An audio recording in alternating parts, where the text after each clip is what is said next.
Gadal with study number 131230086 and introduce our team. Hello, my name is Arun Gustav. Study number 131230075. Hello, my name is Stefan Ali, and my student number is 13123000096. My name is Farhadia Selian with study number 131230078. My name is Adik Mahatungga and my student number is 131230097. Okay, we're going to explain about belligerents and insurgents as a subject of international law, and we're going to talk about GRIP and OPM. So, let's get started.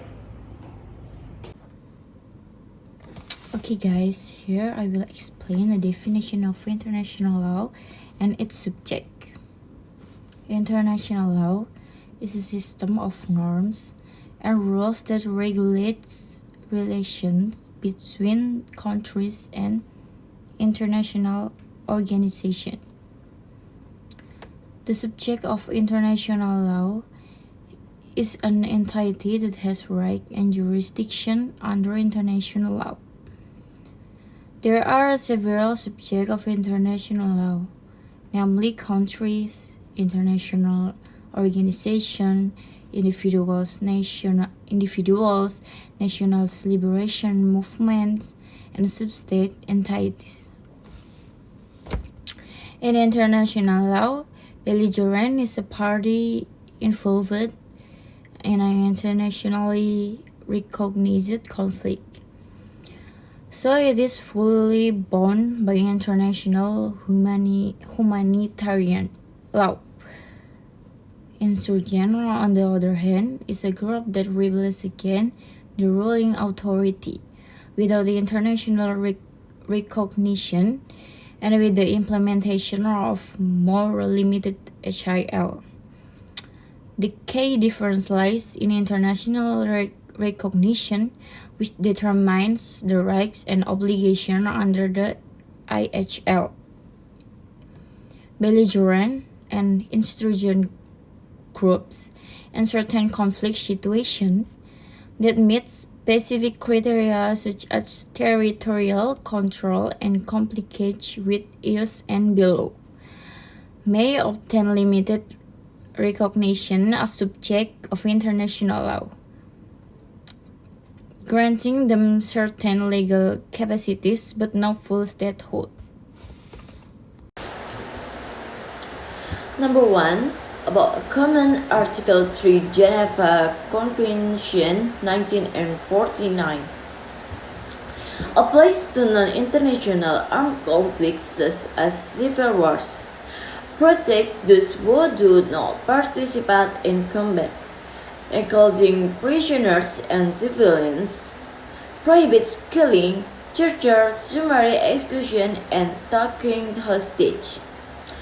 Number 2 is about Additional Protocol 2, 1977.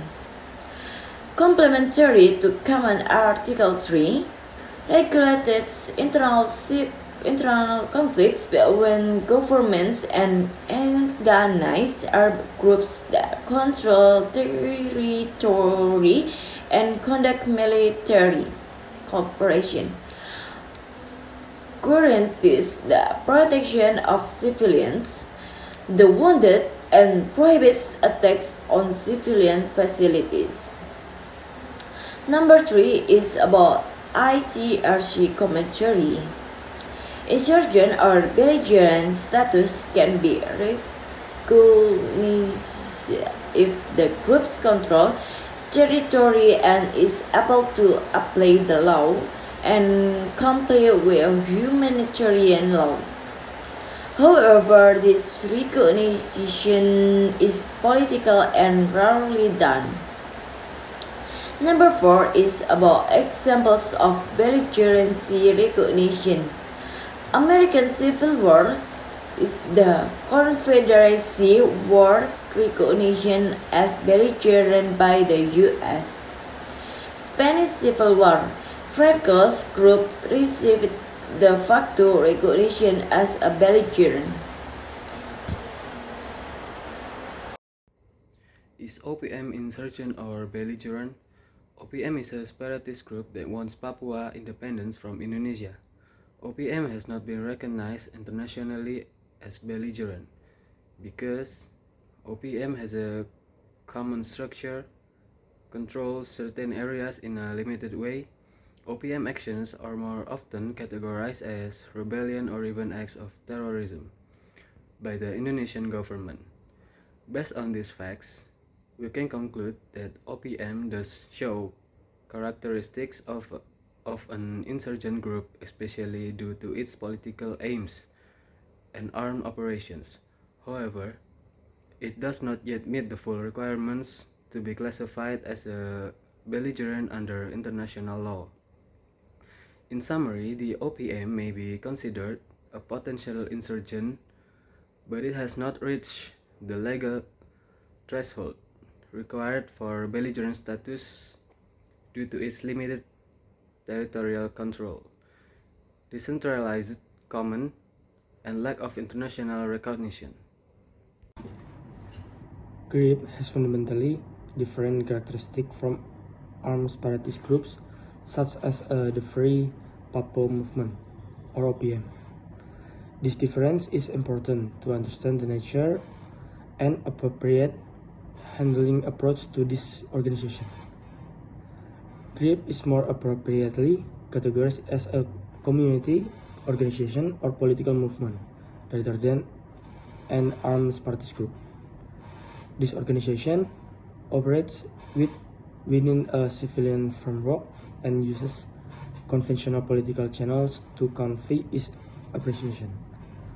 Unlike separatist groups in general, GRIP does not have an organized military structure and is not involved in armed rebellion activities. In the context of international law, GRIP does not meet the criteria for being insurgent or belligerent. The insurgent criterion refers to a group involved in a organized armed rebellion with clear military command structure. Meanwhile, belligerent status requires territorial control and a quasi-state structure capable of carrying out government function. GRIP does not control a certain area de facto and does not have a parallel government or independent administrative structure. Thank you. Okay, to conclude our presentation, we would like to summarize the key points regarding the status of insurgents and belligerents as subjects of international law. In classical international law, only states and international organizations were recognized as legal subjects. However, with the increasing occurrence of non-international armed conflicts, the legal role of non-state actors such as insurgents groups and belligerents has become more relevant and necessary to analyze for a group to be considered an insurgent. It must have a level of organization, a political motive, and engage in armed conflict against a recognized government. When such a group controls a portion of territory, establishes a chain of command, and demonstrates the capacity to apply the rules of war, it may even be recognized as a belligerent, provided that the recognition comes from the opposition state from the international community. In the context of Indonesia, the Free Papua Movement or OPM is often discussed in this illegal framework. The group has shown characteristics of an insurgent, such as a political objective, armed resistance, and a rudimentary command structure. However, the OPM has not yet met the full criteria for belligerents, largely because there has been no recognition from the Indonesian government or from the international community. Meanwhile, GRIP or Gerakan Rakyat Indonesia Baru does not fall under either category as it not involved in armed conflict, does not hold territory, and lack the organization of a structure typical of insurgents. Therefore, GRIP cannot be classified as subject of international law in this context. In conclusion, this analysis shows how important recognizing and objective criteria are in determining whether a group can be treated as a subject under international law. Control of territory, military organization, the ability to implement international law, and actual involvement in conflict are crucial factors. Without them, no legal personality, even limit, can be granted. Thank you. That's all for my group. Thanks for watching and see ya.